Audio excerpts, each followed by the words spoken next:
আলহামদুলিল্লাহ, দেখতে দেখতে কতগুলো রমজান চলে গেল। এবং আজকে আমি সারাটা দিন কি কি করেছি, ঘরের কি কাজ করেছি, কি ইফতার বানিয়েছি, তাই নিয়ে রয়েছে আজকের বিস্তারিত। হ্যালো এভরিওয়ান, আসসালামু আলাইকুম। আমি লাবণ্য চলে আসলাম নতুন একটা ভিডিও নিয়ে। আজকের ভিডিওটা একদমই সেহরি খাওয়ার পর থেকে শুরু করলাম। সেহরি খাওয়ার পর সেহরির সময় শেষ হয়ে গেলে আজান দিলে এই যে নামাজ পড়লাম। নামাজ পড়ার পর কিছুক্ষণ কোরআন শরীফ পড়লাম। কোরআন শরীফ পড়তে পড়তে শুনছিলাম বাইরে অনেক পাখি ডাকছে। যখন ভোর হয় বাইরে যে কত পাখি ডাকে। কোরআন শরীফ পড়া শেষ করে বারান্দার দরজাটা খুলে বারান্দায় আসলাম। দেখলাম আকাশে অল্প অল্প আলো হচ্ছে। অন্ধকার থেকে এই আলো ফোটার সময়টা না আমার অনেক ভালো লাগে। আজকে আমি বারান্দায় বসে না এই সময়টা উপভোগ করেছি। কিভাবে অন্ধকার থেকে আস্তে আস্তে চারিদিক আলো হলো চোখের পলকে। আমি বসে বসে শুধু তাই দেখছিলাম। আর চারিদিকে অনেক পাখির ডাক, খুবই ভালো লাগছিল। এইভাবে কখনো ভোরটাকে উপভোগ করা হয়নি। দিন হতে না বেশি সময় লাগেনি, দেখতে দেখতে চোখের পলকেই দিন হয়ে গেল। এই অন্ধকার থেকে চারিদিক আলো হতে প্রায় 20 মিনিট লাগলো। সেই 20-25 মিনিট ধরেই আমি বারান্দায় বসে দিন হওয়া দেখলাম। আর আজকে একটু না চারিদিকে কুয়াশা কুয়াশা ছিল। সকাল হওয়ার এই সুন্দর দৃশ্য দেখে আমি আবারও চলে গেলাম আমার রুমটাকে রাত বানিয়ে ঘুমাতে। কারণ সব কাজের আগে আমার ঘুমটা খুবই প্রয়োজন। ঘুম ঠিক মতো না হলে আমার সারা দিনটা খুবই খারাপ যায়।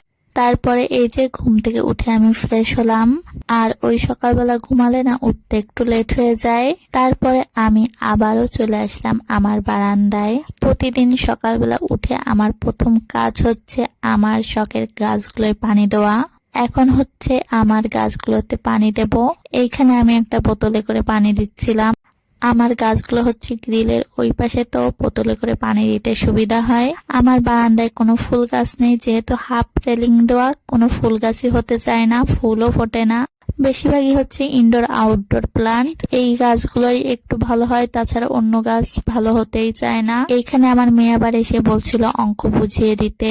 ও না একটুও পড়তে চায় না, শুধু দুষ্টুমি করে। বড় হচ্ছে আর একদমই ফাঁকিবাজ হয়ে যাচ্ছে। তারপরে দুপুরে শাওয়ার নিয়ে নামাজ পড়ে তারপরে চলে আসলাম কি কি রান্না করতে হবে সেগুলো গুছাতে। এইখানে ফুলকপি, আলু আর টমেটো আর পেঁয়াজ কুটে রেখেছি। ফুলকপি দিয়ে, আলু দিয়ে, টমেটো দিয়ে রান্না হবে, কোনো মাছ দেওয়া হবে না। এটা একটা মাখা মাখা সবজি রান্না হবে। আর এখানে আমি ব্লেন্ডারে মশলা পেস্ট করে রেখেছিলাম। আর সাথে একটু মাংস রান্না হবে। এইখানে সবকিছুই অল্প অল্প রান্না হবে। সারাদিন রোজা রেখে না বেশি খাওয়া হয় না, অল্প অল্প একটু খেলেই যেন পেট ভরে যায়। বেশি বেশি রান্না করলে খাবারগুলো নষ্ট হয়। তারপরে এই যে চলে আসলাম ইফতার গুছাতে। ইফতারে কি কি হবে, তাই আজকে একটু নতুন কিছু হবে। প্রতিদিন এই বেগুনি পেঁয়াজি আলুর চপ খেতে ইচ্ছা করে না, তাই আজকে ভাবলাম একটু নতুন কিছু করা যাক। আমি এখানে কয়েকটা লাউ শাকের পাতা নিয়ে নিয়েছি। আর এই পাতাগুলো কত বড় বড় দেখেছেন, এই শাকগুলো আমাদের বাড়ি হয়েছে। আজকে ইফতারিতে হবে লাউ পাতার পাকোড়া, তাই কাঁচি দিয়ে আমি এখানে লাউ পাতাগুলো কুচিয়ে নিচ্ছিলাম। বটি দিয়ে কুচাতে গেলে আমার একদম আঙুল কেটে যায়, তাই এভাবেই আমার সহজ হয় কাঁচি দিয়ে কুচিয়ে নিলে। আর কত সুন্দর ভাবে কুচি কুচি হয়েছে। এরপর এই শাকগুলো ধুয়ে কিছুক্ষণ লবণ মাখিয়ে রাখলাম। লবণ মাখিয়ে রাখলে না একদম অল্প একটু হয়ে যায়, শাকটা নরম হয়ে। তারপরে হাত দিয়ে এরকম চাপ দিলে না শাকের থেকে সব পানি বের হয়ে আসে। আর এইভাবে আমি শাকের থেকে পানিগুলো বের করে নিচ্ছিলাম।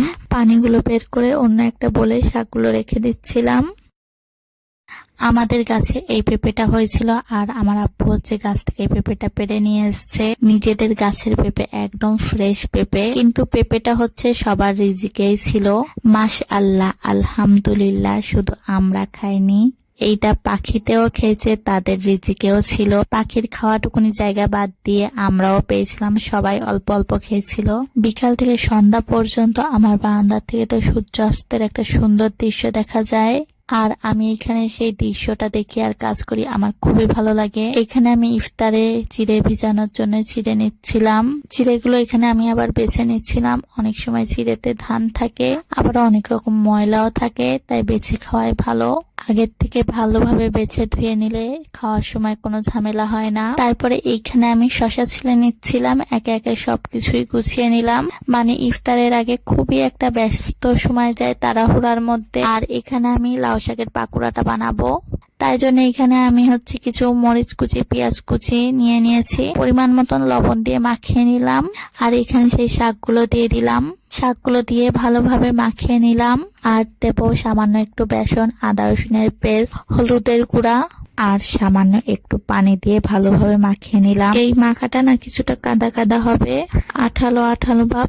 এইরকম ভাবে মাখালে না ভাজাটা তেলে দেওয়ার পর আর ছাড়বে না। যেহেতু ইফতারের সময় হয়ে যাচ্ছে, খুবই তাড়াহুড়া করছিলাম, আপনাদের আর ভাজাটা দেখানো হয়নি। এইটা হচ্ছে পেঁয়াজের মতন বড় আকারে ভাজতে হবে, খেতে না খুবই মজা হয়। আমার কোনো সময় এই একরকম জিনিস খেতে একটু ভালো লাগে না, তাই মাঝে মাঝে নতুন কিছু ট্রাই করি। আর আজকে আমার ভিডিওটা এই পর্যন্তই। সবাই ভালো থাকবেন, সুস্থ থাকবেন, দেখা হবে নেক্সট ভিডিওতে। আল্লাহ হাফেজ।